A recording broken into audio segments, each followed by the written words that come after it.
எனது அன்பிற்குரிய சகோதரர்களே, சகோதரிகளே, பள்ளி கல்வி மாணவ செல்வங்களே, உங்களுக்கான அறிவியல் பதிவு இது. டிசம்பர் 17 இது ஒவ்வொரு ஆண்டும் ரைட் சகோதரர்கள் தினமாக கடைபிடிக்கப்படுகிறது. எதற்காக தெரியுமா? இவர்கள்தான் மனிதகுல வரலாற்றில் முதலாக முழுமையான கட்டுப்படுத்தப்பட்ட விமானத்தை உருவாக்கி 1903 டிசம்பர் 17 வானிலே ஓட்டி காட்டினார்கள். ஆம், மனிதனுக்கு கற்பனையாக வானில் பறந்ததாக கதை பேசி திரிந்த காலத்திற்கு ஒரு முற்றுப்புள்ளி வைக்கப்பட்டது. விண்வெளி பயணம் துவங்கியது. மனிதகுல வரலாற்றில் விஞ்ஞான வளர்ச்சியில் இது ஒரு புரட்சிகரமான முன்னேற்றத்திற்கு துவக்க நிகழ்வாக விளங்கியது.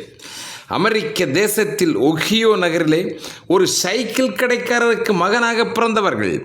1867 பிறந்தவர் வில்பர் ரைட். 1871 அவருடைய இளைய சகோதரராக பிறந்தவர் ஆர்வில் ரைட். சைக்கிள் கடையில் பணிபுரிந்த பொழுதே அவருடைய கனவு வானிலே பறக்கும் பேரார்வத்திலே மூழ்கியது. இவருடைய தந்தை ஒரு மாதா கோயில் ஆயர். பல ஊர்களுக்கு பயணம் செய்வார். இயேசு காவியத்தை விளக்கமாக கூறுவார். வாழ்வின் அறநெறிகளை பரப்புகிறது அவருக்கு பேர் ஆர்வம் தருகிற பணி. ஒருமுறை பிரெஞ்சு தேச பயணம் முடித்து திரும்பும் பொழுது ஒரு பொம்மை ஹெலிகாப்டரை வாங்கி வந்தார். அது அல்போன்ஸ் என்ற பிரெஞ்சு நாட்டு விஞ்ஞானியால் உருவாக்கப்பட்டது. காகித அட்டைகள், மூங்கில், ரப்பர் கார்க்குகள், ரப்பர் வளையங்கள் இவற்றால் ஒரு அடி நீளத்திற்கு அந்த பொம்மை செய்யப்பட்டிருந்தது. இதனை உடையும் வரை சகோதரர்கள் விளையாடி தீர்த்தார்கள். பிறகு அவர்களாகவே அதனை அமைத்து மீண்டும் இயக்கி பார்த்தார்கள். இந்த பொம்மைதான் தங்களுக்கு பறப்பதற்கான ஆர்வம் அதிகரிக்க ஒரு பொறியாக இருந்தது என்று வாழ்க்கை வரலாற்றில் அவர்கள் பதிவிட்டுள்ளார்கள். இவருடைய விடாமுயற்சி, ஆர்வம், பொறியியல் அறிவு மனித குலத்தின் நெடுங்கனவை நனவாக்கியது. ஆரம்பத்திலே அவர்கள் கிளைடர்கள், காற்றாலைகள் இவற்றை பற்றியெல்லாம் ஆய்வு செய்து விமான பயணத்தின் அடிப்படைகளை புரிந்து கொண்டார்கள். 1903 வட அமெரிக்காவில் கரோனா என்கின்ற இடத்திலே இவருடைய முதல் விமானம் ரைட் ஃப்ளையர் வெற்றிகரமாக பறக்க விட்டார்கள். இதுதான் காற்றை விட கனமான கட்டுப்படுத்தப்பட்ட முதல் விமானம் என்று உலகம் அங்கீகரித்தது. 1903 டிசம்பர் 17 தனது சாதனைகளை மக்கள் முன்பு செய்து காட்டியது. உலகமெங்கும் பரவியது. ஒப்பேர்வற்ற சாதனை என்று விஞ்ஞான உலகமே அவர்களை பாராட்டி மகிழ்ந்தது. முதலிலே 12 வினாடிகள் மட்டுமே என்ஜின் உந்தும் விமானத்தில் பறந்து சாதனை படைத்தார்கள்.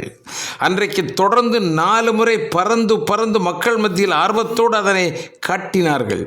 அன்று மாலையே 12 ஹார்ஸ் பவர் ஆற்றல் கொண்ட ரைட் ஃப்ளையர் என்கின்ற பெட்ரோல் இயந்திரம் பூட்டிய விமானத்தை பூமிக்கு மேலாக 120 அடி உயரத்திலே மணிக்கு 30 மைல் வேகத்திலே பறந்து உலகமே போற்றுகின்ற அந்த சாதனையை நிகழ்த்தி காட்டினார்கள். இதிலே தஸ்ட் என்கின்ற முன்னுந்துதல், லிப்ட் என்கின்ற மேல் எழுச்சி, ருட்டர் என்கின்ற திசை திருப்பி, தஸ்ட் கண்ட்ரோல் என்கின்ற முற்புற உந்துதல் கட்டுப்பாடுகள், இந்த வகையான அம்சங்களை, தொழில் நுணுக்கங்களை ரைட் சகோதரர்கள் கையாண்டார்கள், வெற்றி பெற்றார்கள். இன்று விண்ணிலே பறக்கிற விமானம் வளரும் தொழில்நுட்பம் அனைத்தையும் தன்னுள் வாங்கி கொண்டு பல முன்னேற்றங்களை கண்டுள்ளது. இன்று ஆன்டினோவா AN-225 மிரியா என்கின்ற ஒரு விமானம் உயர்ந்தபட்ச எடையாக 6,40,000 கிலோ எடையுடன் விண்ணில் பறந்து ரெக்கார்டு பிரேக் செய்துள்ளது. ரஷ்யாவின் சாதனை இது. அதேபோல நார்த் அமெரிக்கன் X-15 என்கின்ற பயணிகள் விமானம் மணிக்கு 4,520 மைல் கடந்து அந்த வேகத்தில் சாதனையை பதிவு செய்துள்ளது. இவற்றிற்கு அப்பால் விண்வெளியில் பயணிக்கின்ற ஆராய்ச்சி ராக்கெட்டுகள் வினாடிக்கு, அதாவது சொடுக்கும் நேரத்தில் 200 கிலோமீட்டருக்கும் கூடுதலாக பயணம் செய்கிற ஆற்றல் கொண்டவையாக வளர்ந்து இருக்கிறது. என்ன மனிதகுல விஞ்ஞானத்தின் சாதனை! அனைத்தும் ரைட் சகோதரர்களுடைய அறிவியல் மூளையிலிருந்து தான் துவங்கியது. அவர்களது சாதனைகளை போற்றுவோம். அவர்களது வாழ்க்கை நமக்கு கற்றுத்தருகிற பாடம் என்ன தெரியுமா? நம் மனதில் பதிய வைக்க வேண்டியவை. அன்பு மாணவ செல்வங்களை கொஞ்சம் கூர்ந்து கவனித்துக் கொள்ளுங்கள். லட்சியம் உள்ளுவதெல்லாம் உயர்வுள்ளல் என்று சொன்னார்களே, அந்த உயர்ந்த லட்சியத்தை மனதிலே வடிவமைத்துக் கொள்ளுங்கள். அதற்காக விடாமுயற்சி, தோல்வி கண்டு துவளாமல் முயற்சிகளை தொடர வேண்டும். குழுவாக இணைந்து ஒற்றுமையோடு பலருடைய அறிவையும் தன்னகத்தை வாங்கி கொண்டு பணிபுரிய வேண்டும். ஒவ்வொரு ஆய்விலும் ஆழமான நுட்பங்களை தேடி தேடி தெரிந்து கொள்ள வேண்டும். சுய கண்டுபிடிப்புகளை உருவாக்குகின்ற முயற்சியில் எள்ளளவு பின்வாங்கக்கூடாது. இதுதான் அவருடைய கதை நமக்கு சொல்லுகின்ற பாடங்கள். அப்துல் கலாமினுடைய வார்த்தைகளிலே சொன்னால், கனவு காணுங்கள், ஊன் மறந்து உறக்க மறந்து கடின உழைப்பை முன்னெடுத்து வெற்றி காணும் வரை, புதுமை ஆக்கத்தை படைக்கும் வரை முயற்சிகள் தொடரட்டும் என்று சொன்னார். அன்பார்ந்த குழந்தைகளே, நமது ஊரிலும் ஒரு இளைஞன் பறக்கும் விமானத்தை இயக்கும் பணியின் சேவை புரிந்து வருகின்றார். பிறந்து பள்ளியிலே நுழையும் பொழுதே காலடி எடுத்து வைக்கின்ற முதல் நாளிலே இருந்து வானத்தில் பறந்த விமானத்தை பார்த்தான். என்றாவது ஒரு நாள் இந்த விமானத்தில் பறக்க வேண்டும் என்கின்ற ஆசையை கருவாக இதயத்திலே சுமர்ந்து தன்னுடைய கல்வி பணியை தொடர்ந்தார். பீளமேடு சரோஜன உயர்நிலைப் பள்ளியிலும் KK நாயுடு மேல்நிலைப் பள்ளியிலும் பள்ளி படிப்பை நிறைவு செய்தவர்.